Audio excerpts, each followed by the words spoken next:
नमस्कार, जोहार। धुमकुड़िया के प्लेटफॉर्म में आपका स्वागत है। झारखंड में पुराने जेलों में देखें तो हजारीबाग अपना एक विशिष्ट इतिहास रखता है। और सिर्फ विशिष्ट इतिहास ही नहीं रखता है, बल्कि इसने कई इतिहासों को भी जन्म दिया है। जयप्रकाश नारायण के हजारीबाग जेल के दीवार फांदकर भागने की घटना अति महत्वपूर्ण और प्रसिद्ध रूप से इतिहास के किताबों में दर्ज है। लेकिन हजारीबाग जेल सिर्फ इतना ही इतिहास नहीं रखता है, वो साहित्यिक रचनाओं की जन्म स्थली भी है। वहाँ पर कई महान स्वतंत्रता सेनानियों ने कई महत्वपूर्ण रचनाओं को जन्म दिया। हजारीबाग जेल के इतिहास में जाएं तो इसका निर्माण कोल विद्रोह से पहले हुआ था। कोल विद्रोह के दौरान 1830-32 में इसकी बिल्डिंग बनकर तैयार हुई थी और उसके बाद भगवान बिरसा मुंडा, जयप्रकाश नारायण, राजेंद्र प्रसाद ऐसे कई महान स्वतंत्रता सेनानियों को इसने अपने यहाँ आश्रय दिया है।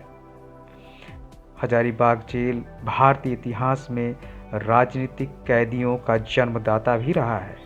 लेकिन इन सब से हटकर हम लोग आज देखेंगे कि हजारीबाग जेल साहित्यिक रचनाओं की जन्मस्थली कैसे है। सबसे पहले आते हैं देश के महान घुमक्कड़ राहुल सांस्कृतायन। उनकी बोलगा से गंगा की रचना हजारीबाग जेल में हुई थी। 1942 के दौरान जब वे जेल में थे तो उन्होंने बोलगा से गंगा की 20 कहानियों को यहीं पूरा किया था। उनकी एक और किताब नई की दुनिया अर्थात नई दुनिया, ये भी उन्होंने यहीं पर लिखा था। यह एक भोजपुरी नाटक है और नाटक में साम्यवाद के विचार को बढ़ावा दिया गया है।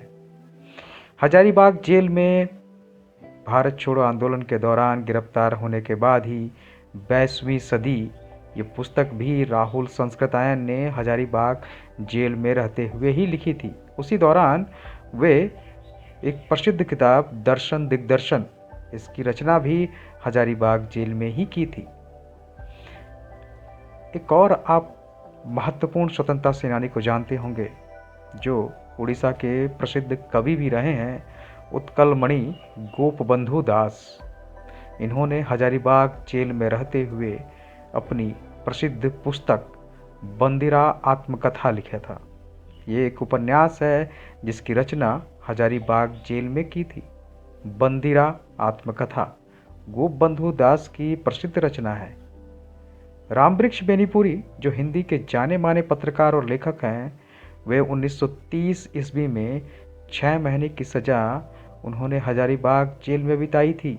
इस दौरान उन्होंने कैदी नाम से एक हस्तलिखित पत्रिका निकाली और जब वे जेल से बाहर निकले तो 1930 के कारावास काल के अनुभव के आधार पर पतितों के देश में उपन्यास का सृजन किया।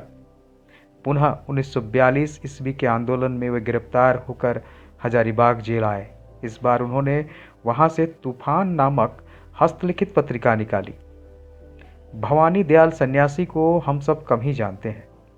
वे हजारीबाग जेल में रहें तो उन्होंने कारागार नाम से पत्रिका निकालनी शुरू की, जिसके 3 अंक जेल से हस्तलिखित निकाले गए। उसी में एक सत्याग्रह पर आधारित 6 अंक भी निकले, जिसकी पांडुलिपि को गायब करवा दिया गया था। स्वामी सहजानंद सरस्वती किसान आंदोलन के जनक, जब वे 1940-42 के बीच हजारीबाग सेंट्रल जेल में थे तो इन्होंने 7 पुस्तकों को रचना की थी, जिसमें सबसे महत्वपूर्ण मेरा जीवन संघर्ष हजारीबाग जेल में ही लिखा गया था। इनकी 7 पुस्तकों की रचना हजारीबाग जेल में हुई थी। इसमें कुछ और महत्वपूर्ण है, खेत मजदूर और झारखंड के किसान।